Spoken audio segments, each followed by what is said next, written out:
2022 में ऋषि सुनक यूके के prime minister बने और सभी इंडियंस इससे बहुत खुश हो रहे थे। पर क्या आपको पता है कि ऋषि सुनक और उनकी वाइफ अक्षता मूर्ति की नेट वर्थ $837 मिलियन है। अक्षता मूर्ति जो कि इन्फोसिस के फाउंडर मिस्टर नारायण मूर्ति जी की बेटी हैं, उनकी अकेले की नेट वर्थ $721 मिलियन है, यानी 5,927 करोड़ रुपए, जो कि ब्रिटेन की क्वीन एलिजाबेथ II से भी ज्यादा है। पर सवाल ये है कि अक्षता मूर्ति इतनी अमीर क्यों है? अक्षता मूर्ति की मैक्सिमम वेल्थ छुपी है इन्फोसिस कंपनी के शेयर्स में। मिसेस मूर्ति के पास इन्फोसिस के 3.89 करोड़ शेयर्स हैं, जिसकी वजह से सिर्फ 2022 में ही उन्हें 126.6 करोड़ का डिविडेंड मिला। और सिर्फ अक्षता मूर्ति ही क्यों, राकेश झुनझुनवाला और उनकी वाइफ रेखा झुनझुनवाला को भी 2022 में 34 करोड़ का डिविडेंड मिला, क्योंकि उनके पास टाइटन के 4.48 करोड़ शेयर्स थे और कंपनी ने हर एक शेयर के लिए 7.5 रुपीस का डिविडेंड डिक्लेयर किया था। वहीं पर वॉरेन बफेट को 2022 में कोका कोला कंपनी ने 40 करोड़ शेयर्स के लिए 5,810 करोड़ का डिविडेंड दिया। यानी अगर हम अच्छे कंपनी के शेयर्स बाय कर लेते हैं तो उससे शेयर का प्राइस तो बढ़ता ही है, लेकिन साथ में हमें डिविडेंड भी मिल सकता है। अब ये सुनकर हम में से कई लोगों के मन में एक सवाल आ रहा होगा कि ये तो बहुत ही फेमस लोग थे, क्या कोई आम इंसान की केस स्टडीज हैं जिनमें वो डिविडेंड से अमीर बने हो? तो इससे पहले कि हम डिविडेंड कंपनीज में इन्वेस्ट करने का फॉर्मूला देखें, हम 3 मिडिल क्लास लोगों के एग्जाम्पल देखते हैं जो डिविडेंड से अमीर बने। इनमें सबसे पहला नाम आता है हेफोर्ड पियर्स। पियर्स प्रोफेशन से एक साइंस फिक्शन और मिस्ट्री राइटर हैं और इन्हें लोग डिविडेंड मिलियनर के नाम से भी जानते हैं। जब वो 53 इयर्स के थे तो उन्होंने अपने पोर्टफोलियो को एनालाइज किया और अपने सारी कंपनीज को 2 लिस्ट में डिवाइड किया। पहली लिस्ट उन्होंने वो बनाई जो ज्यादा डिविडेंड तो देती थी पर एज अ होल कंपनी उतनी तेजी से ग्रो नहीं कर रही थी। सेकंड लिस्ट उन्होंने उस कंपनीज की बनाई जो डिविडेंड भी ज्यादा देती थी, लेकिन खुद वो कंपनीज भी हर साल ग्रो कर रही थी, जैसे कि Coca Cola, Johnson and Johnson, Kellogg, Pfizer और फिलिप मॉरिस। इसके बाद पियर्स ने 30 साल का प्लान बनाया। उन्होंने एस्टिमेट किया कि अगर उनका डिविडेंड 30 साल तक हर साल 10% से ग्रो करता रहे तो वो मिलियनर बन सकते हैं। अब एक्चुअल में उनका डिविडेंड हर साल 10% से ग्रो तो नहीं हुआ, लेकिन वो 8.54% के एवरेज से ग्रो किया और ये परसेंटेज काफी था उन्हें डिविडेंड मिलियनर बनाने के लिए। 1995 से 2017 तक पियर्स ने डिविडेंड से $1 मिलियन से भी ज्यादा कमाए। तो मिस्टर पियर्स की स्टोरी से हमें 3 चीजें सीखने को मिलती है। 1, ही मेड अ प्लान, यानी उन्होंने सेविंग के साथ इन्वेस्टिंग करना स्टार्ट किया। 2, ही केप्ट स्कोर, जो कंपनीज हर साल डिविडेंड इंक्रीज करी थी उन्होंने उनमें ज्यादा इन्वेस्ट किया और हर साल वो देखते रहे कि कितने पैसे किस कंपनी में इन्वेस्ट करने हैं। And 3, he made his portfolio work for him, यानी अगर उन्होंने प्लान बनाया तो 30 साल तक वो उस प्लान को फॉलो भी करते रहे। तो अब सवाल आता है कि क्या पियर्स का प्लान परफेक्ट था? Obviously not. पियर्स ने खुद एक्सेप्ट किया था कि अगर उन्होंने डिविडेंड को री इन्वेस्ट किया होता तो उनका पोर्टफोलियो $10 मिलियन से भी ज्यादा होता, बट क्योंकि उनके पास डिविडेंड के अलावा कोई इंडिपेंडेंट सोर्स ऑफ इनकम नहीं था, इसलिए वो उसे री इन्वेस्ट नहीं कर पाए। सेकंड अमेजिंग स्टोरी आती है एक लोअर मिडिल क्लास औरत जिनका नाम था एनी श्राइबर। एनी ने कॉलेज पास करके लॉ स्कूल से स्टडीज कंप्लीट करी और वो IRS ऑडिटर की पोस्ट पर काम करती रही। पूरे करियर में वो एक बार भी प्रमोट नहीं की गई। 1944 में 51 साल की उम्र में जब वो रिटायर हुई तो उन्हें हर साल सिर्फ $3150 एनुअल पेंशन मिलती। इसके अलावा उनके पास सिर्फ $5000 की सेविंग थी, लेकिन इसके बावजूद वो एक मिलियनर बनी। और ऐसा इसलिए हुआ क्योंकि हर साल वो 80% इनकम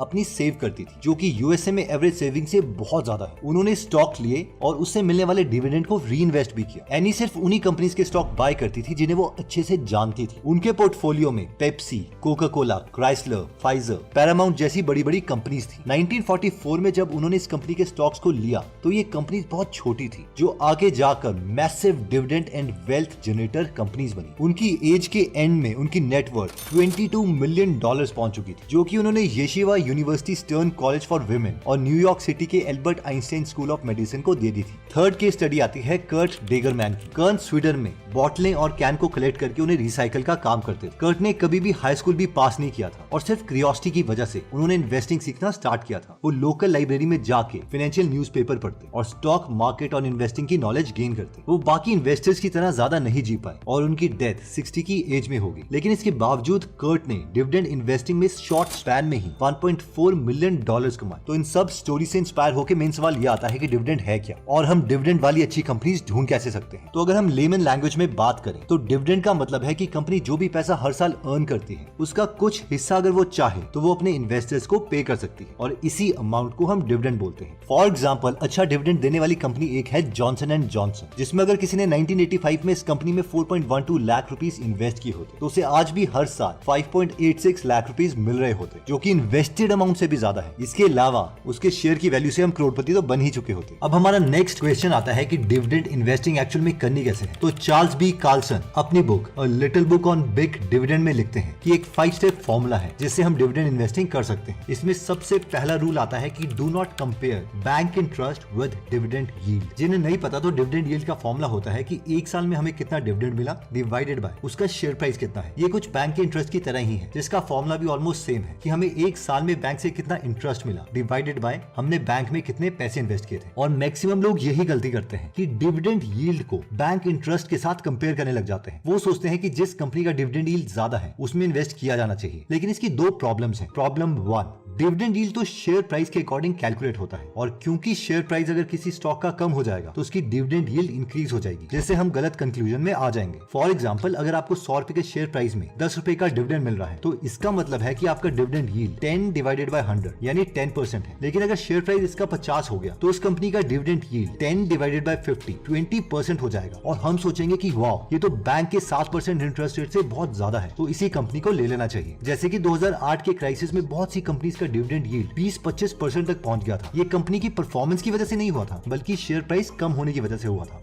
डिविडेंड यील्ड से कंपनी सिलेक्ट करने का दूसरा गलत रीजन है कि अगर डिविडेंड यील्ड बहुत ज्यादा है तो ये भी अच्छा साइन नहीं है, क्योंकि अगर कंपनी सारा पैसा डिविडेंड में ही दे रही है तो फिर वो खुद किस पैसे से ग्रो करेगी। फॉर एग्जांपल, 2007 में अमेरिका में कंपनी थी जिसका नाम था थॉर्नबर्ग मॉर्टगेज। वो 20% डिविडेंड यील्ड दे रही थी और जिन इन्वेस्टर्स ने इस वजह से इस कंपनी के शेयर खरीदे उन सबको पछताना पड़ा, क्योंकि 2009 में ये कंपनी बैंकरप्ट हो गई। Rule second, keep an I on पे आउट रेशियो। लेमन टर्म्स में बात करें तो पे आउट रेशियो का मतलब है कि कंपनी ने जितना प्रॉफिट कमाया है उसमें से कितना पैसा वो डिविडेंड में दे रही है। फॉर एग्जांपल, अगर कंपनी 2 रुपए पर शेयर कमा रही है और 1 रुपए पर शेयर डिविडेंड में दे रही है तो dividend pay out ratio 1 divided by 2 50% हो गया। लेकिन अगर किसी कंपनी का डिविडेंड पे आउट रेशियो भी बहुत ज्यादा है तो ये भी अच्छी बात नहीं है। इसका अगेन यही मतलब है कि कंपनी को खुद भी पैसे चाहिए ग्रो करने के लिए। कार्लसन के अकॉर्डिंग 60% से ज्यादा पे आउट रेशियो कंपनी का नहीं होना चाहिए। दूसरा क्राइटेरिया जो कार्लसन अपनी बुक में बताते हैं वो है क्वाड्रिक स्कोर। अब क्वाड्रिक स्कोर निकालने के लिए कंपनी के 100 नंबर चाहिए, जो कि एक एवरेज इन्वेस्टर के लिए काफी डिफिकल्ट है। लेकिन कार्लसन ने अपनी वेबसाइट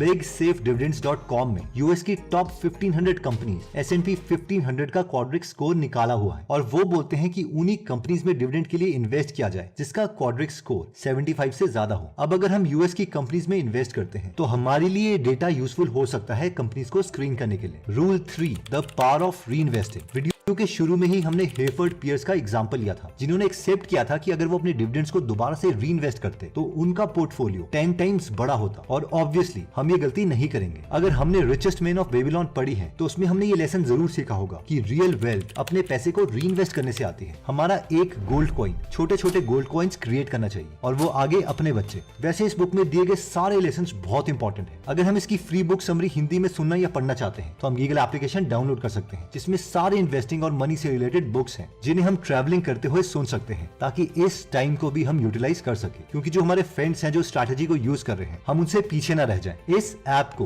1.5 लाख लोगों ने 4.8 स्टार की रेटिंग दी है, तो इस ऐप को जरूर डाउनलोड कीजिए। इसका लिंक मैंने डिस्क्रिप्शन और फर्स्ट कमेंट में दे दिया है। देखिए, अपने डिविडेंड्स को बार बार री इन्वेस्ट करने से हमारा टोटल नंबर ऑफ शेयर्स हर साल बढ़ते रहते हैं, जिससे हमें और ज्यादा डिविडेंड मिलेगा और इस कंपाउंडिंग साइकिल की वजह से हमारी वेल्थ ड्रास्टिकली इंक्रीज होने लगेगी। Rule 4, buying just before dividend date. ये पॉइंट कहता है कि बहुत से लोग ये सोचते हैं कि वो कंपनी के डिविडेंड डिक्लेयर करने से पहले ही शेयर्स खरीद लेंगे और जैसे ही उन्हें डिविडेंड मिल जाएगा वो शेयर्स को बेच देंगे, लेकिन इससे ओवरऑल फायदा नहीं होता। इसे एग्जांपल से समझते हैं। इमेजिन कीजिए कि 20 अगस्त 2020 को इन्फोसिस अनाउंस करती है कि वो डिविडेंड हर शेयर के लिए 9.5 रुपए देगी। वो अपनी एक्स डिविडेंड डेट को अनाउंस करती है अक्टूबर 1, 2020, जिसका मतलब है कि जिसके पास इस दिन कंपनी के शेयर्स थे सिर्फ उन्हीं को ही डिविडेंड मिलेगा। तो आप डिसाइड करते हो कि आप 30 सितंबर 2020 को कंपनी के 100 शेयर्स खरीद लोगे ताकि आपको डिविडेंड मिल जाए। लेट्स से कि 30 सितंबर 2020 को इन्फोसिस का एक शेयर 1000 रुपए का था, तो आपने उसमें 1 लाख रुपए इन्वेस्ट कर दिए, यानी आपको 100 शेयर्स मिल गए। अब 9.5 रुपए के हिसाब से आपको 100 into 9.5 950 रुपए का डिविडेंड मिलेगा। अब होगा ये कि अक्टूबर 1, 2020 को एक्स डिविडेंड डेट के दिन इन्फोसिस का शेयर का प्राइस गिर जाएगा, क्योंकि आपकी तरह बाकी लोग भी सोच रहे हैं। तो लेट्स से कि अगर इन्फोसिस का शेयर का प्राइस पहले 1000 रुपए था और वो गिर के 990.5 रुपए हो गया है, जिसका मतलब है कि आपके 100 शेयर के price 990.5 into 100 is equal to 99050 rupees हो गया है और साथ में आपको 950 रुपए के डिविडेंड्स मिले। तो ओवरऑल जो आपके पैसे थे वो उतने ही रहे, साथ में आपने इतनी मेहनत भी करी और टैक्सेस और बाकी फीस एक्स्ट्रा। इन शॉर्ट, ये एक अच्छी स्ट्रैटेजी नहीं है। Rule 5 correct diversification. ऑथर कहते हैं कि सेफ साइड रहने के लिए हमें 4 तरीके से अपने पैसों को डाइवर्सिफाई करना चाहिए। Method 1 diversification across assets. Goal ये है कि हम ऐसे एसेट्स ओन करें जो एक दूसरे के साथ ज्यादा कोरिलेटेड ना हो, जैसे कि शेयर्स के साथ हमारे पास बॉन्ड्स या फिर गोल्ड हो सकता है, ताकि अगर एक एसेट थोड़े टाइम के लिए डिप करता है तो भी हमारा ओवरऑल पोर्टफोलियो स्टेबल रहे। सेकंड डाइवर्सिफिकेशन विद एसेट्स, यानी हम हर एसेट ग्रुप के अंदर भी डाइवर्सिफिकेशन करें। फॉर एग्जांपल अगर हम शेयर्स खरीद रहे हैं तो हम लार्ज, स्मॉल और मिड साइज कंपनी के शेयर्स खरीद सकते हैं। थर्ड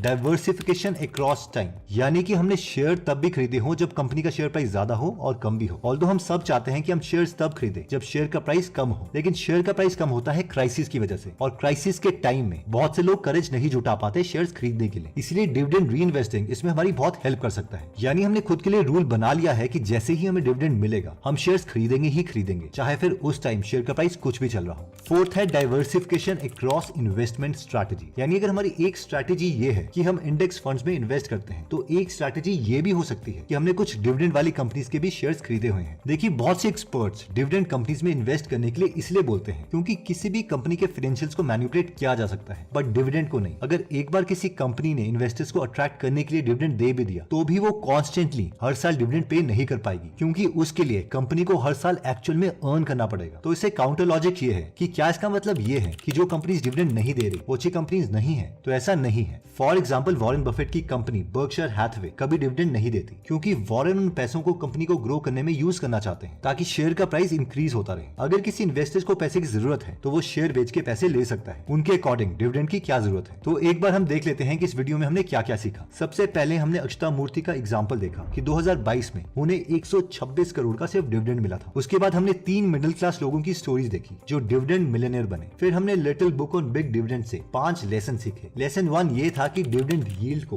बैंक इंटरेस्ट के साथ कंपेयर मत करो। लेसन 2 ये था कि पे आउट रेशियो बहुत इंपॉर्टेंट मीट्रिक है, लेकिन 60% से भी ज्यादा ये नंबर नहीं होना चाहिए, क्योंकि अगर सारा पैसा इन्वेस्टर्स को मिल रहा है तो कंपनी खुद को ग्रो करने के लिए क्या कर रही है। थर्ड, बार बार अपने डिविडेंड्स को रीइन्वेस्ट करते रहो ताकि कंपाउंडिंग का हमें बेनिफिट मिले। फोर्थ, डिविडेंड की डेट से जस्ट पहले शेयर्स खरीदना एक अच्छी स्ट्रैटेजी नहीं है। ओवरऑल इसमें नुकसान ही होता है या फिर बहुत टाइम वेस्ट होता है। फिफ्थ, 4 तरीके से हम अपने पोर्टफोलियो को डाइवर्सिफाई कर सकते हैं। 1 diversification across assets. Second, assets के अंदर भी डाइवर्सिफिकेशन करो। थर्ड, टाइम डाइवर्सिफिकेशन करो। और फोर्थ, स्ट्रैटेजी में भी डाइवर्सिफिकेशन करो। रिचेस्ट मैन इन बेबीलोन की बुक समरी भी हमने रेकमेंड करी थी, जिसके लिए हमने गीगल ऐप का लिंक डिस्क्रिप्शन और फर्स्ट कमेंट में दे दिया है। दोस्तों अगर आप ऐसी नॉलेजेबल वीडियोस मिस नहीं करना चाहते तो सब्सक्राइब करने के बाद बेल का बटन दबाना मत भूलिएगा। जल्द ही हम आपसे दोबारा मिलेंगे। जय हिंद।